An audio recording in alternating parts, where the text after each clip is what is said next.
En passant, quand tu toujours posons. Mais on l'a dit, on me fait la nous, Japon Kadi. Il est plus facile en ce moment pour Alpha Condé de revenir au pouvoir que pour Cellou Dalein d'être candidat aux prochaines élections. Je répète encore une fois. Alpha Condé est plus proche de la présidence en tant que président de la République, et qui d'ailleurs va revenir, que Cellou d'être ne serait-ce que candidat pour les prochaines élections. Je vous le dis, et je le réitère encore une fois, ça ne va pas plaire à certains. Je le dis pour que le CNRD l'entende, pour que toute la Guinée l'entende.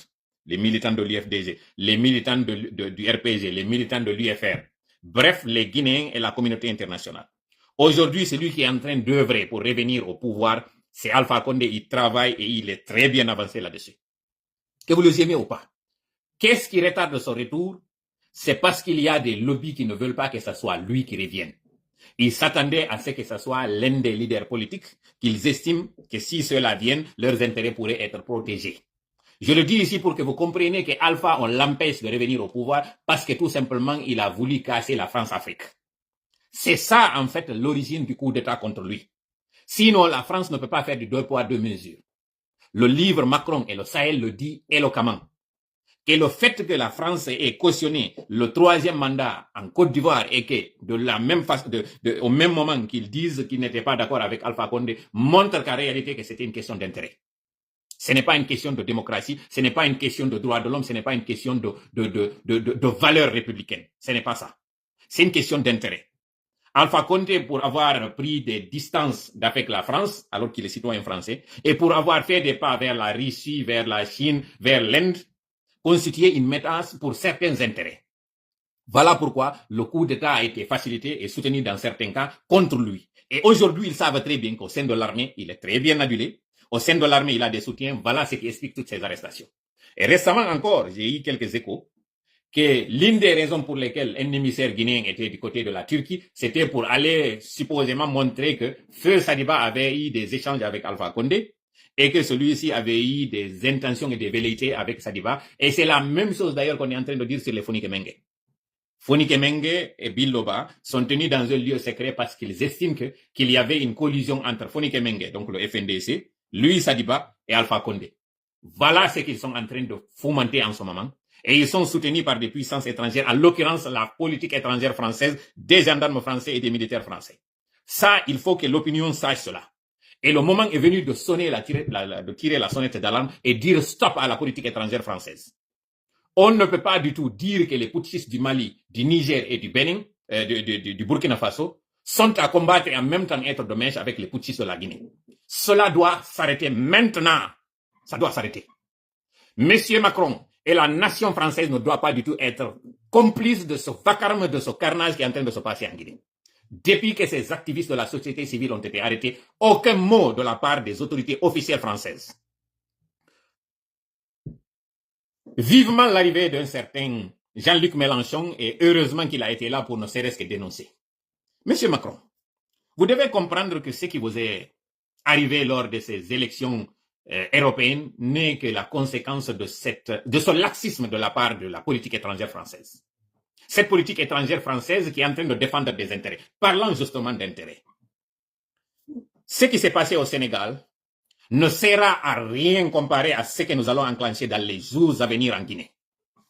D'abord, ça va commencer par ce mouvement de débrayage de la part de ces camionneurs qui n'en peuvent plus. Parce que c'est vous qui êtes en train de soutenir vos légionnaires, vous êtes en train de soutenir vos sujets français.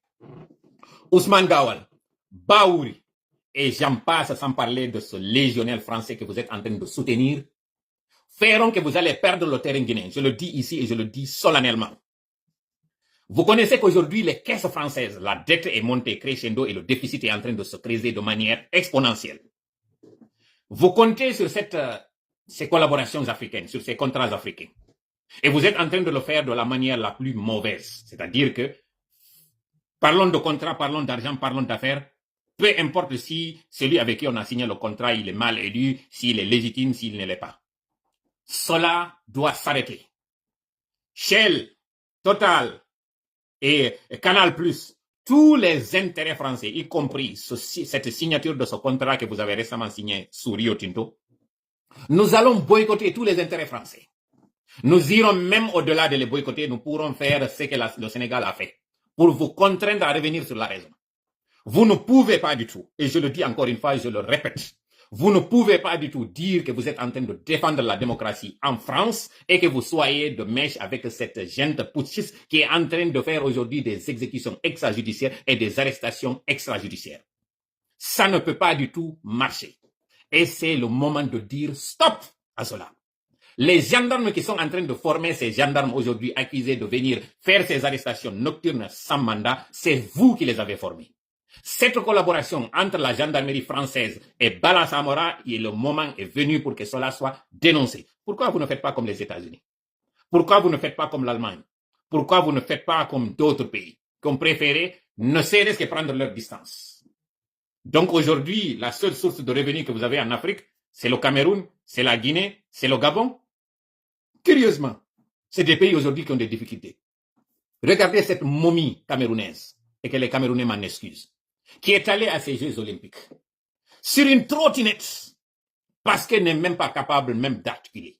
Et le Cameroun est là en train de nous fournir ces faux panafricains qui sont en train de nous faire croire que la démocratie va mal ailleurs et qu'elle va très bien au Cameroun. Combien de décennies Paul Biya est sur la tête du Cameroun? Combien d'années? Aucun mot là-dessus, vous ne parlez de ça, absolument pas. Parce que vos intérêts sont en train d'être protégés du côté du Cameroun. Nous n'allons pas demander aux Camerounais qu'est-ce qu'ils doivent faire. Nous n'allons pas leur dire ce qu'ils doivent faire. C'est leur affaire s'ils estiment qu'ils peuvent s'accommoder avec une momie comme Paul Biya et que les Camerounais m'en excusent. Si cela ne vous dérange pas, alors que la France sache que cela est un mauvais signal. C'est un message très négatif que vous êtes en train de renvoyer. Mamadi Doumbouya n'est ni légal, ni légitime, encore moins. C'est le seul qui a fait un coup d'État au cours des dernières décennies où il y a eu effusion de sang. Ça ne vous a pas dérangé de recevoir un représentant de cet État sanguinaire, même si ne fut-il un civil? Ça ne vous a pas gêné, M. Macron, de vous arrêter avec un Baouri, qui était un défenseur des droits de l'homme et qui est aujourd'hui sauté pendant qu'on est en train de fermer des radios, pendant qu'on est en train d'arrêter des activistes, des lanceurs d'alerte. C'est le comble de l'hypocrisie, si vous me permettez du terme, que cette politique étrangère française est en train de faire. Mais c'est pas vous. C'est nous, civils, parce que si nous avions fait comme le Mali, comme le Burkina, comme le Niger, il y a longtemps que vous auriez quitté ces territoires. Mais c'est parce qu'on estime que des Guinéens, des Africains se trouvent en Europe, plus particulièrement en France, et que dans la plupart des cas, ils sont très bien accueillis. Voilà pourquoi nous ne voulons pas agir comme certains l'ont fait. Nous voulons vous faire comprendre qu'à l'image du Sénégal, partout où vous avez des investissements, ces investissements seront menacés parce que vous êtes en train de menacer la quiétude, vous êtes en train de menacer la sécurité des citoyens sur lesquels vous êtes en train de faire des bénéfices. Sachez-le très bien, que ce que vous êtes en train de cautionner aujourd'hui se retournera contre vous et nous allons vous contraindre à revenir à la raison en acceptant de choisir un camp. Ne pas prendre position face à l'injustice, c'est déjà prendre position contre la justice. Vous êtes en train de le faire. Vous êtes à la fin de vos mandats. Vous savez très bien que vos jours sont comptés à la présidence. Mais ce que vous ferez comme politique va nous suivre au cours des prochaines décennies. Sékou Touré a agi ainsi. Vous êtes en train de voir ce retour des démons sous vos yeux sans que vous agissiez. Ces militaires aujourd'hui qui kidnappent, c'est vous qui les avez formés à ces pratiques. Ce légionnaire aujourd'hui à la tête de la Guinée, c'est vous qui l'avez formé. Vous avez triplement la responsabilité envers la Guinée. D'abord, sa femme est gendarme française, lui, militaire, ancien légionnaire français, et ceux qui sont en train de nous donner du fil à retordre sont des gens que vous avez hébergés en France. Certains d'entre eux, vous les avez même donné l'immunité parlementaire. Je parle d'Ousmane Gawal Diallo. À cause de cette aide que vous leur avez apportée, vous êtes en train de continuer à cautionner cette barbarie sur le peuple de Guinée. Et vous êtes là à crier que des gens sont en train de venir inonder le pays et les pays européens. Parce que vous êtes en train de cautionner l'insécurité dans les pays de ces personnes-là, ces migrants qui prennent le désert malgré le risque, qui prennent la mer malgré le risque et qui finalement s'échouent sur vos côtes et vous êtes là à vous plaindre et dire que vos citoyens vivent très mal alors que c'est vous qui entraînez ces départs massifs. Jusqu'à quand les Français comprendront que si la paix était en Guinée, en Afrique en général, ces Africains n'allaient pas quitter leur terre paisible, où il n'y a pas de pollution, où il y a la vie, où vous d'ailleurs vous partez pour faire vos vacances en Afrique. Pourquoi? Vous pensez que cette pollution, l'Africain l'aurait aimé? Vous pensez que ces ségrégations, manque de logement, cette solitude, vous pensez que l'Africain aurait aimé cela? Non. L'Africain vivait mieux en Afrique. Il vivait mieux dans ses hameaux. Il vivait mieux sous ses arbres à palabres. C'est lorsque vous êtes venu, vous avez pris les richesses du pays, vous êtes venu piller ces richesses, vous êtes venu casser l'organisation sociale, vous êtes venu en un mot foutre le bordel dans ces pays africains, que ceux qui sont là étaient obligés de sortir, comme une sorte de battu. Vous êtes venu, vous avez mis le feu dans la forêt et vous êtes en train d'attendre le premier animal, le gibier qui sort, vous l'abattez. C'est ce que vous êtes en train de faire. Pendant ce temps, il y a cette montée de l'extrême droite qui est en train d'utiliser ces départs massifs, ces arrivées massives, cette inondation, cette horde de personnes qui débarquent sur les côtes européennes pour dire que ce sont ces Africains-là qui compliquent la situation, alors que c'est vous qui compliquez la situation à vos citoyens. C'est simple. Faites en sorte de vous démettre de ces ingérences dans ces pays africains et vous allez voir, les Africains vont rentrer chez eux. Allez sur les statistiques. Regardez le nombre de départs entre le 7 septembre et le mois de décembre. La France, regardez combien de Guinéens étaient rentrés en Guinée dans l'espoir que désormais il y a le retour à l'ordre constitutionnel, ou bien il y a le retour de la justice. Vous allez finalement revenir vers nous pour comprendre que si ça va en Afrique, vous n'allez pas avoir cette population massive, cette invasion que vous dites en Europe. Et c'est valable pour l'Italie, c'est valable pour l'Allemagne, c'est valable pour la Belgique. Tous ces immigrants et ces demandeurs d'asile sont en train de venir demander ça parce que ça ne va pas chez eux. Sinon, there is no better place like home. There is no place like home. Non. Il n'y a pas cet endroit mieux et plus idéal que d'être chez soi. Conditions climatiques. En Afrique, il ne fait pas si froid de telle sorte que vous ne pouvez pas dormir dehors. Non. Qu'il fasse chaud, qu'il fasse froid, l'Africain est toujours capable de dormir sous la belle étoile. Est-ce que cela est possible en Europe? Est-ce que cela est possible en Amérique du Nord? Est-ce que cela est possible dans ces pays civilisés, ces pays occidentaux? Non. En Afrique, il n'y a pas ce sans-abri.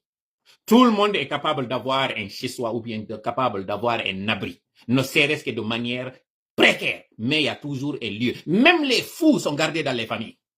Pour vous dire, les vieux, les personnes âgées, les personnes de troisième génération sont toujours gardées en famille. Il n'y a pas de centre d'asile pour ces personnes-là. Il n'y a pas de personnes de pensionnat de retraités pour ces personnes-là. Pourquoi? Parce que l'Afrique, c'est cette solidarité, c'est cette capacité de vivre avec le peu. Tout cela, c'est pour vous dire quoi? Le moment est venu pour vous de choisir un camp. Jusqu'ici, vous êtes en train de choisir le camp du fort, parce qu'il a les armes. Jusqu'ici, vous êtes en train de choisir le côté lucratif, l'argent. Jusqu'ici, vous êtes en train de choisir vos propres intérêts, mais pas la vérité. Et le réveil, l'heure de la vérité a sonné pour que finalement que les gens comprennent que cette complicité française doit être dénoncée, combattue, et c'est le moment. Désormais, nous demandons le départ du CNRD. Le CNRD doit partir désormais parce que ce qu'ils sont en train de faire trop, c'est trop. C'est une insulte à l'endroit de la population. Ce que Ousmane Gawal est en train de dire là, c'est une insulte et il est allé, il a tenu ce genre de propos en France. La symbolique, elle n'est pas du tout hasardeuse, elle n'est pas du tout négligeable. Ce que sont en train de dire sur les médias français, RFI, France 24 et TV5 est déjà symptomatique de ce tapis tacite que vous êtes en train de leur faire. Pourquoi ils n'ont pas fait ça lors d'un conseil de ministres en Guinée? Pourquoi ils n'ont pas dit ça lors d'une activité africaine? Ils attendent d'être en France parce qu'ils sont en train de négocier présentement votre appui, votre soutien, votre quitus pour lancer cette déclaration de guerre à l'endroit de la population, à l'endroit du peuple de Guinée. Ça ne marchera pas. Écrivez tous dans les commentaires le départ pur et simple du CNRD. En voulant trop gagner, au risque de perdre.